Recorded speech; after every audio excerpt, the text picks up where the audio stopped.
Hi there, Colleen Adrian here today to talk with you about why we sometimes have difficulty changing our parenting behavior, even when we have a vision for how we want to parent and we feel really clear, this is the kind of parent I want to be. Maybe it's you want to have a good, secure attachment relationship. You want to use connection, you don't want to use punishment. So even when you have a vision, sometimes it's hard to make changes, right? And it's common to be in a position of trying and trying harder, maybe reading more books, or maybe taking another course or two, and still, when you can't change the parenting habits that you are trying to change, I'm going to share with you what's going on in the nervous system. So the belief that we should always be able to change our behavior with information plus effort is based on the belief that the thinking brain is in charge of our behavior all the time. And that's not true. In other words, if we believe that if we learn some new information, maybe set an intention or use affirmations, use our thinking brain to come up with a plan, and then maybe throw in some willpower, right? And some trying harder, we should be able to change our behavior.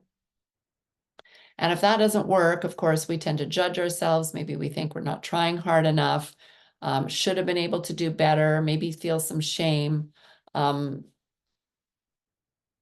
we see it as an individual failing, right?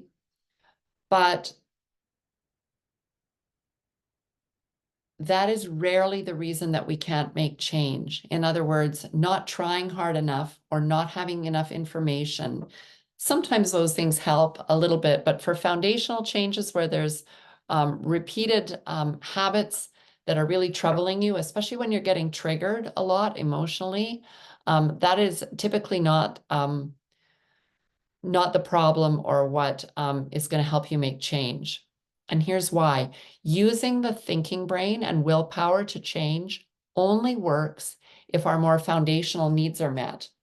And those are our needs, such as our physical and emotional needs for physical and emotional needs for safety. Those are probably the most important. And also, I've thrown in belonging there. I think belonging is really important too. And I know some folks say that, we should be able to look after our own belonging needs, but having some sense of, connection with friends or a community or tribe, and feeling a bit of a sense of belonging, those are really important, I think, as well. And when we don't have those in place, or when we don't have physical or emotional safety, the automated part of the nervous system can kind of come into activation and can start running the show, okay? The nervous system wiring that helps us to meet those emotional needs gets built or created during our childhood years, and especially during the early childhood years, right? And that's the nervous system wiring that drives our behaviors.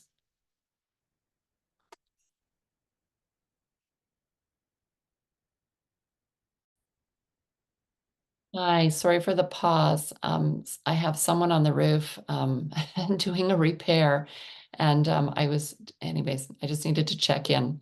So I'm back. So the part of the brain that runs those automated activities, in other words, the part of the brain that sort of jumps in and starts running the show when it senses that your emotional or physical safety are at risk, is the reptilian brain, right? And it's built for our survival. And the reptilian brain, I should say, and its associated parts, such as the amygdala, the limbic system, and so on. So in any situation where the reptilian brain detects that those basic needs for emotional and physical safety aren't being met, it steps in and boom, it starts running the show quite automatically and sometimes quite quickly, right? And again, it's because that part of the brain and the nervous system are designed for survival. So, so they respond, they're designed to respond really quickly to keep us alive. Okay.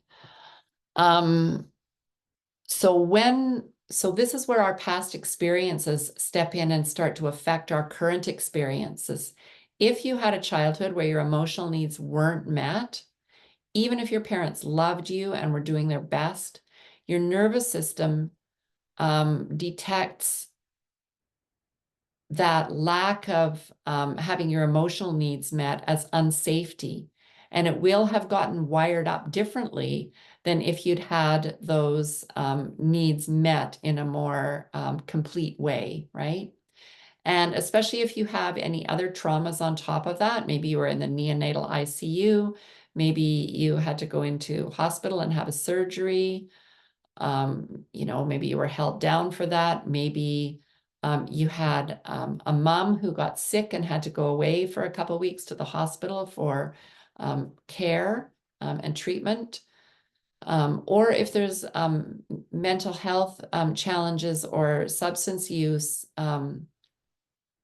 with parents or primary caregivers, that can have an impact on our early nervous system wiring as well. So any of those traumas, plus a whole lot more that I haven't mentioned, those can create memory imprints in your nervous system from your past that are still in your nervous system. Okay, so those memory imprints stay as unresolved. And that's what can cause you to feel like you're overreacting in your current situation, maybe with your child, maybe with your partner, maybe in other areas of your life as well, with family members or at work and so on. What it feels like is your reaction to the other person happens really quickly.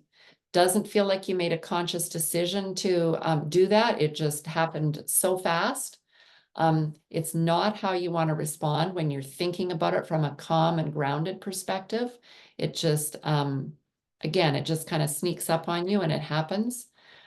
It often is a pattern that tends to repeat itself again and again, kind of like going down the same pathway every single time, right? And that's actually what's happening in your brain and your nervous system. There is actually kind of a well-worn pathway that's been used ever since that original incident.